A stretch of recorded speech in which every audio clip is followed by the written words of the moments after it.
Hello and welcome to the first carrier update of the morning. I'm Anthony Smith here alongside Zach Strickland, and of course this is brought to you by Powerfleet. Zach, let's jump into it. Yeah, let's do that. So our tender volume index, I pulled this one up first. Normally I do the tender rejection index first, but this one is the most interesting one to me today. So I wanted to lead with the interesting story.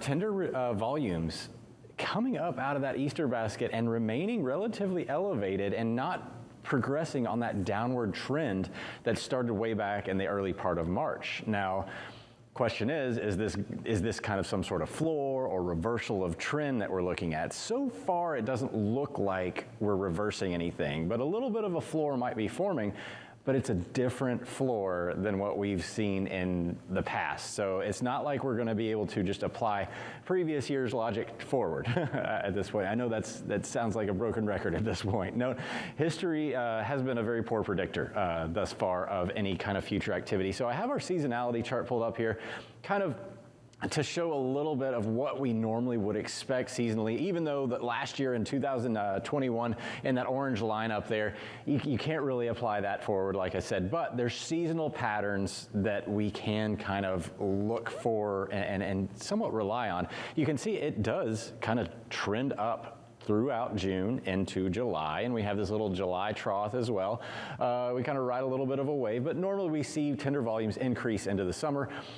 May is traditionally kind of like the first inclination that we see of tender volumes starting to rise again because of seasonal volumes. Now the question is, how much of this freight is going to be seasonally moving at this point, especially since shippers have largely overordered and their warehouses are full, but people are now traveling and going out, but that's what they always do in the summer. So it's still kind of one of those things, how much of the seasonal pattern is going to start pushing its way forward. I don't know if we can say we can return to a normal, but it's going to be, we're still going to have society move back to where a pattern that it was in prior to the pandemic in some semblance. And so Zach, you made a great point there. Inventory is really being full, especially upstream. One of the things that kind of comes to mind, of course, we hear all these stories coming about from China, complete shutdown, lockdown over there, and really inventory is potentially being the wrong type of inventory. So That could potentially be another headwind as we kind of continue to move forward. Is that right? Yeah, so I was actually talking to Lorianne LaRocca yesterday, and we had a good conversation about that. Now, a lot of this has nothing to do with China right now.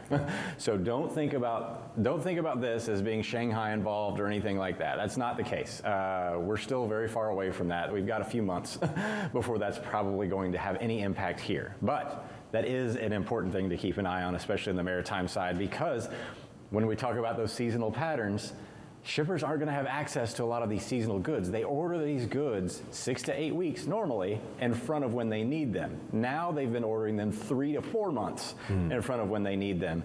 And there's a lot of just disconnection between the order cycles right now in terms of production capacity, transportation capacity. The maritime side still is not fully streamlined. The drayage and the rail yards, they're all really congested still. So lots of upstream issues thus far, but you definitely need to watch this when you're obviously being a carrier, that downstream impact, because that's where the carriers tend to sit the majority of the time. So let's look at the tender rejection index on the next chart here, and you can see tender rejection rates kind of hitting the floor right now around 8.74%. That downward movement has kind of almost stopped in its tracks. Now we are in one of those, it's not unusual to come out of a weekend with a little bit of a flatline effect, but it is Tuesday now. We should start to see a little bit of a downward move. Yesterday was a slight upward tick, but again, there's not a lot of movement in it right now. I don't think there's a huge takeaway to take from this flat line just yet, but the fact that tender volumes are staying flat for the last week or so and not moving downward does make me think we might need to watch this, especially Memorial Day is not that far away, and that's when we start to see some of that seasonal retightening, if you will. We might be approaching a floor. I'm not ready to call it just yet, but it looks like we are starting to slow down a little bit. Now, something I'm going to talk about a little bit later And a pattern to watch is that tender volume index that you saw there before.